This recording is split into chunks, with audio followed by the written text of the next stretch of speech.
کیونکہ کچھ ایسے لوگ ہیں جن کی اللہ تعالیٰ نے مذمت بیان کیا، رأیت الذی یکذب بالدین فذلک الذی یدعو الیتیم ولا یحض علی طعام المسکین فویل للمصلین۔ اور اس سے پہلے سورہ قریش میں بھی کہ کچھ ایسے لوگ ہیں جو چھوٹی چیزیں ہیں، جو برتنے کی عام چیزیں ہوتی ہیں ایک دوسرے کو لین دین کی، وہ بھی ایک دوسرے کو نہیں دیتے۔ وہ بخیل لوگ ہوتے ہیں، وہ کنجوس لوگ ہوتے ہیں کہ کسی کو کوئی چیز ضرورت ہو اور اس کو نہ دے۔ اور پھر مستدرک شریف کی یہ بھی حدیث مبارکہ ہے، قال رسول اللہ صلی اللہ علیہ وسلم من سعادت المرء المسلم فی الدنیا الجار الصالح والمنزل الواسع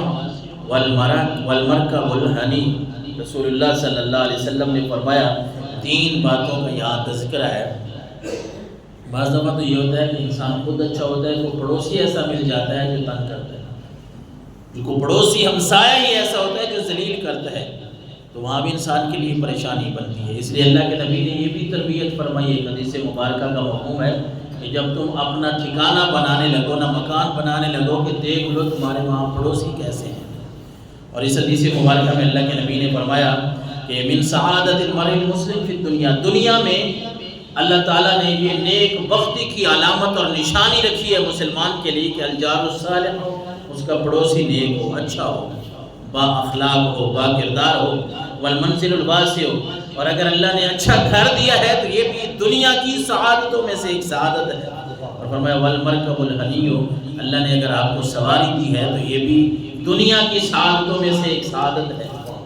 اور پھر آقا کریم علیہ السلام کی ان احادیث کو سامنے رکھیں اور پڑوسیوں کے جو حقوق ہیں ان کے بارے میں مستدرک شریف کی حدیث نمبر 1398 پہ حضرت انس رضی اللہ تعالیٰ عنہ فرماتے ہیں، قال رسول اللہ صلی اللہ علیہ وسلم ما من مسلم یموت فیشہد له 4 من اہل ابیات جیرانہ۔ دنیا میں کتنا عرصہ جینا ہے، جانا تو ہے، کوئی جوانی میں، کوئی بچپن میں، کوئی بڑھاپے میں، جانا ہر کسی نے، لیکن یہ پڑوسیوں کے جو حقوق ہوتے ہیں، بندے کے اخلاق اچھے ہیں، پڑوسیوں کے ساتھ اچھا ہے تو پھر اس کو انعام کیا ملتا ہے۔ اس حدیث مبارکہ کو سنیں اور ایمان تازہ کریں کہ رسالت مآب صلی اللہ علیہ وسلم نے فرمایا ما من مسلم یموت، بندہ اس دنیا کو چھوڑ کے چلا جاتا ہے، فوت ہو گیا، اعلان ہو گیا فلاں بندہ فوت ہو گیا، اب کیا فیشہد له 4 من اہل ابیات جیرانی الادنین، اس کے جو پڑوسی ہیں، پڑوسی جو اس کے ہمسایہ ہیں، ساتھ ساتھ گلی محلے کے جو گھر ہیں، ان میں سے صرف 4 لوگ کہہ رہے ہیں یار بندہ بڑا اچھا تھا، انہم لا یعلمون منہ الا خیرا الا قال اللہ قد قبلت قولکم وغفرت له ما لا تعلمون۔ 4 پڑوسی ایسے ہیں جو کہہ رہے ہیں یار بندہ بڑا اچھا تھا، اس کا تو بڑا اچھا ہمارے ساتھ رویہ تھا، یہ تو بڑے اچھے اخلاق کا مالک تھا۔ 4 لوگ گواہی دے رہے ہیں پڑوسیوں میں سے۔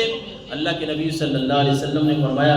4 پڑوسی اس کی اچھی گواہی دے رہے ہیں۔ اللہ فرماتا ہے قد قبلت قولکم، اے میرے بندو تم اس کی اچھی گواہی دے رہے ہو تو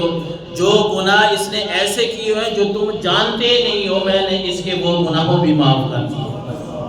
وہ گناہ بھی میں نے اس کے معاف کر دیے۔ انسان کے لیے صرف پڑوسی اگر گواہی دے دیں اللہ تعالیٰ انسان کے گناہوں کو معاف فرما دے، لیکن یہ اس وقت ہے جب ہم خود اخلاق اچھے اپنائیں گے، اپنے گھر والوں کو، اپنے بچوں کو، اپنے پڑوسیوں کے ساتھ اچھے اخلاق کی تربیت دیں گے، انہیں بتائیں گے کہ ہم نے کیسے اپنے پڑوسیوں کے ساتھ اچھے رویے کے ساتھ